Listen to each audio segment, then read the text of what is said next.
Hello, I want to talk about the organisation and the individual. My aims are to introduce competing models of organisational theory. I'm also hoping that this will address the problem of burnout. I would like to define stress and burnout and look at some of the causes and maybe touch upon addressing stress in the workplace.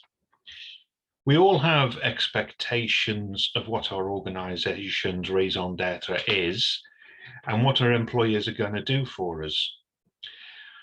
We accept that a well-designed, organised and managed work is generally good for us. This, however, is dependent on attention to job design, the organisation ethos and management style. Employees feel that they are able to cope with the demands of their jobs, and the organisation provides its employees with adequate, achievable demands in relation to the agreed hours of work.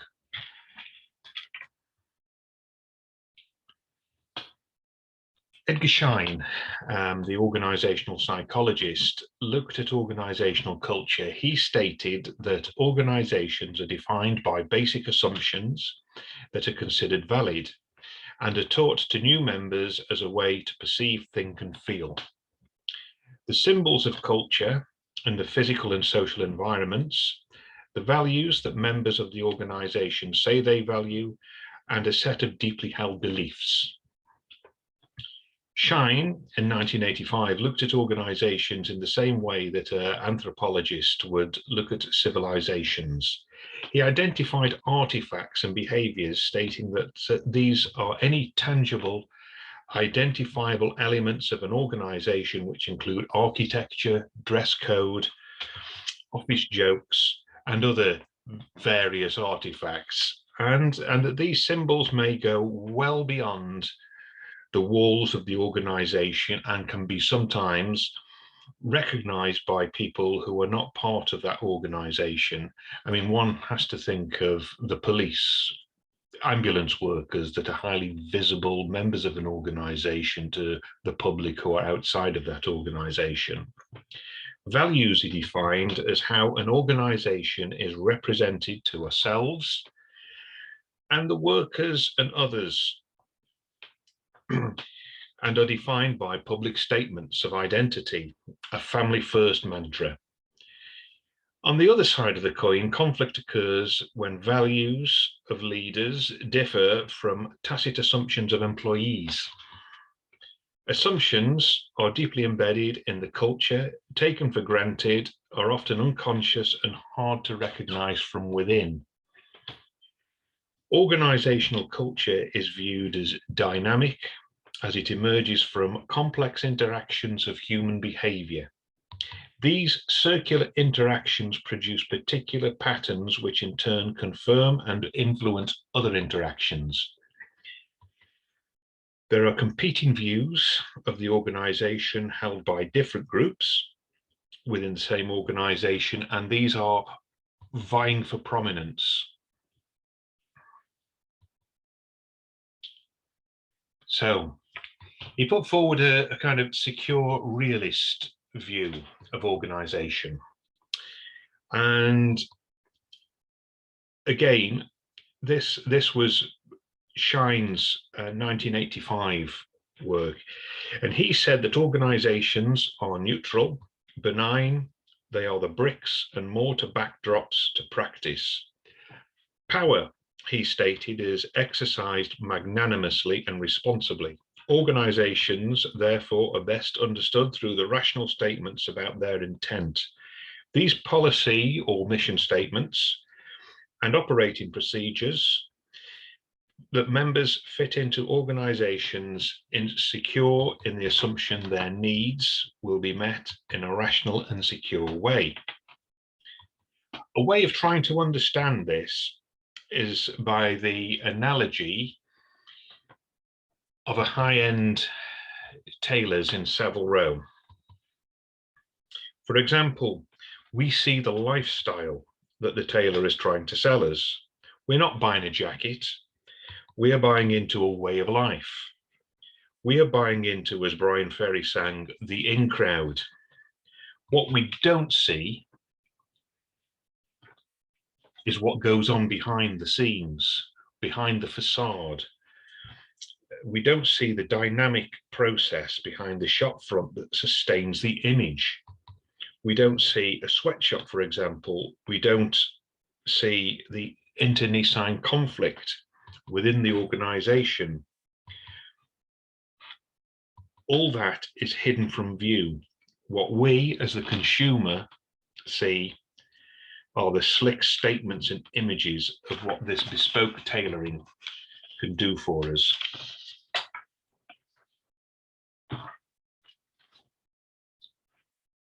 Contrary to that,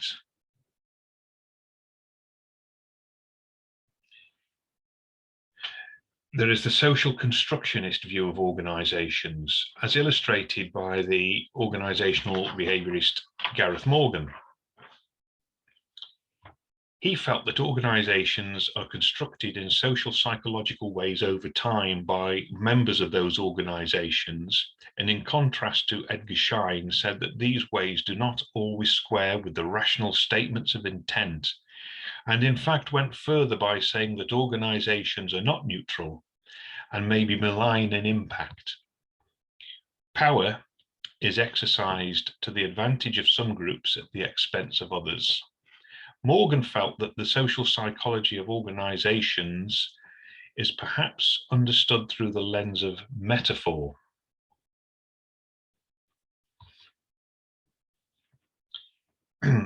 He takes quite a psychodynamic approach to this analysis.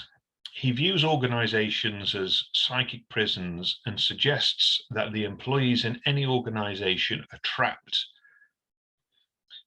by a state of assumed correctness of their organizational beliefs, and he illustrates this by the metaphor of Plato's cave.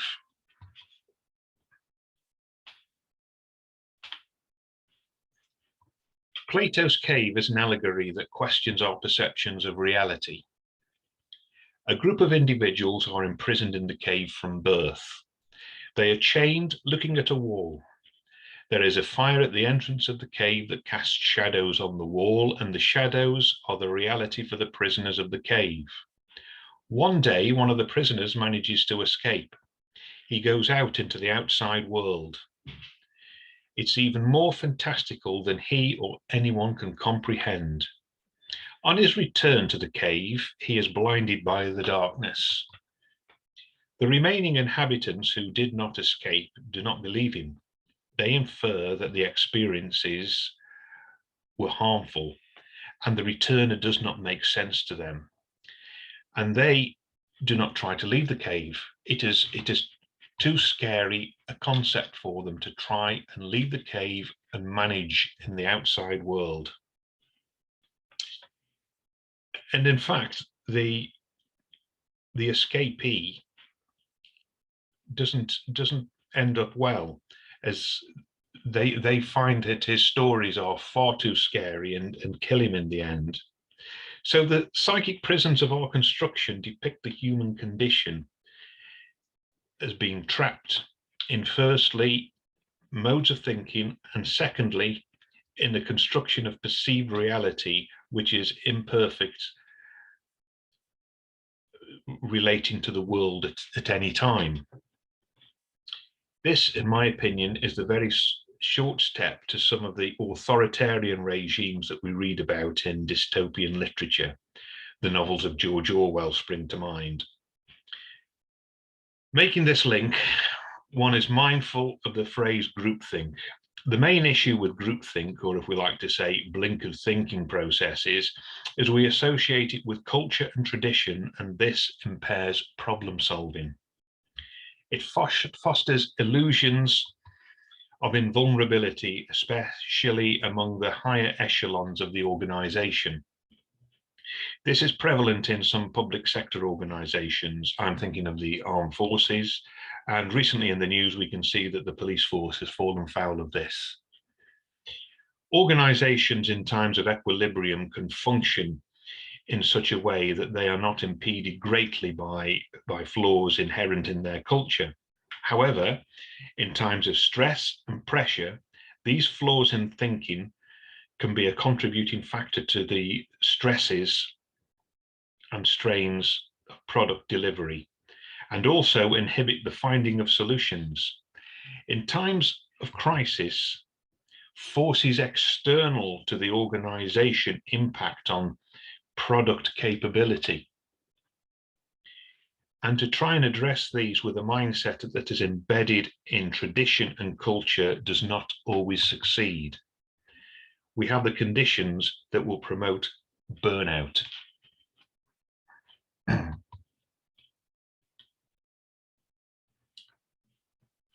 So, burnout.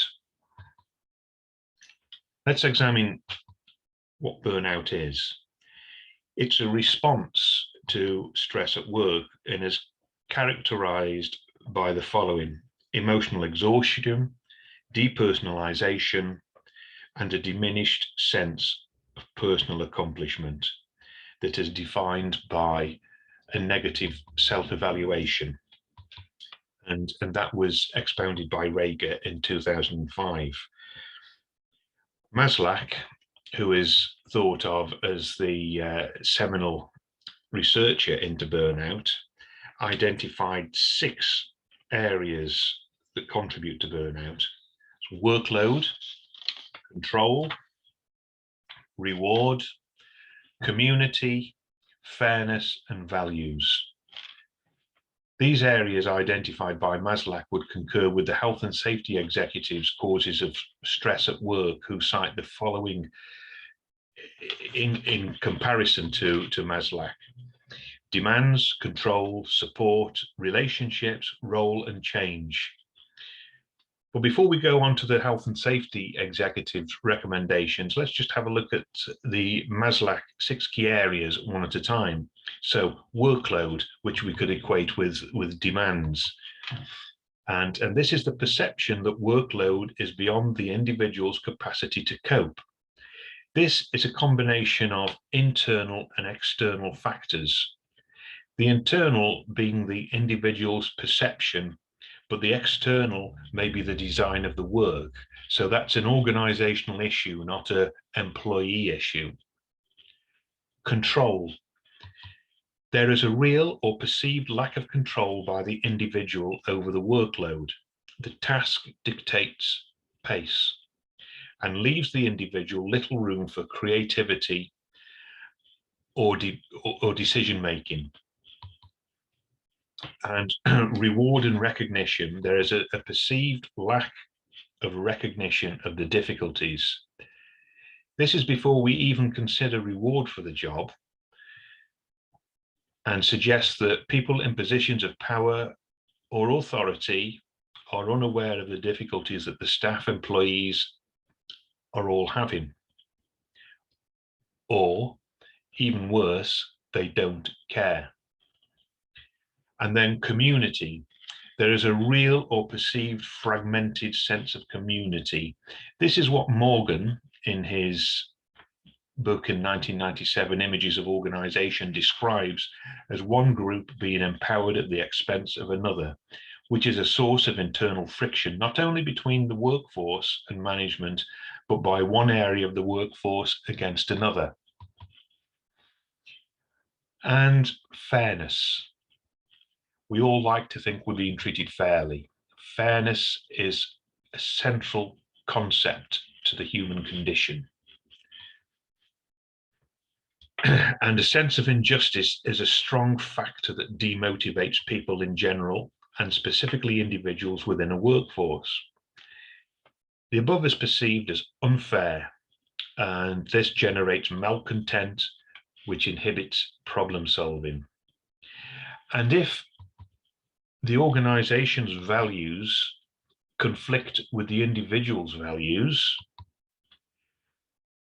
the individual or set of individuals are left with only 2 options. You either put up with it and accept it for whatever reasons, or you go. And we can see that once burnout has crept in, and it's usually quite an insidious process, that it is very damaging for the product of the organization, and the product capability, which is the workforce. So, stress and its causes. There is no such thing as a stress-free work life. I'm sure even Jeff Bezos has a stressful Monday morning once in a while. So to avoid burnout at work, the health and safety executive makes several recommendations. And again, they've drawn on the Maslach research. And it looks at demands, that employees indicate that they are able to cope with the demands of their job. Control employees indicate that they're able to cope with the demands. Control employees, again, indicate that they're able to have a say about the way they do their work. Support, again, the employees indicate that they receive adequate information and support from their colleagues and superiors. Now, the relationships, again, that employees indicate that they are not subject to unacceptable behaviors, for example, bullying at work. And in times of stress and pressure, the sense of urgency might indicate bullying is prevalent in any workforce. And role, again, it's making sure that the employees are equipped to perform the role, that the employees understand their role and responsibilities and are trained adequately. And any change is from the bottom up. All these areas, I'm sure it's no accident that it's the repetitive nature of employees indicate is really to drive home that the best way to change an organizational procedures is from the bottom up, a synergy from the bottom up. And Stephen Covey, in his famous 7 Habits of Highly Effective People, looks at organizational change from the bottom up and would concur with the areas identified by the health and safety executive.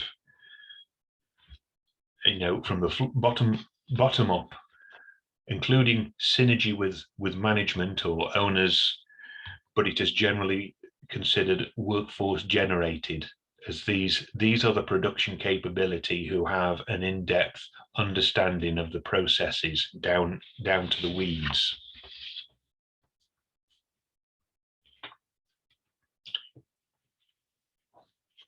So to affect this requires a shift in the dynamics of the workforce. I'm reminded of the book by Eric Berne, The Games People Play, in which he takes a transactional analysis view of interpersonal human behavior. The basic premise is behavior will conform to one of 3 distinct areas: parent or critical parent, adult, and child, rebellious child. Each of us will adopt one of these states depending on our situation. Ideally, we need to be in a adult to adult relationship. But by engaging in critical parent, we often get the naughty or rebellious child. And as any parent knows, you get one of 2 responses. You either get the child running off to their room, slamming the door, in which case whatever you say is lost because they're not there to listen. Or you get them being obstructive in many ways to undermine your authority. So what is needed is a facilitated process whereby the roles and responsibilities, the policies and operational documents and lines of communication can be reviewed, discussed, and changed in a consensual way. And if anybody would like to speak more or find out more about these ideas, please drop me a line at the above email address and we can discuss further. Thank you for listening.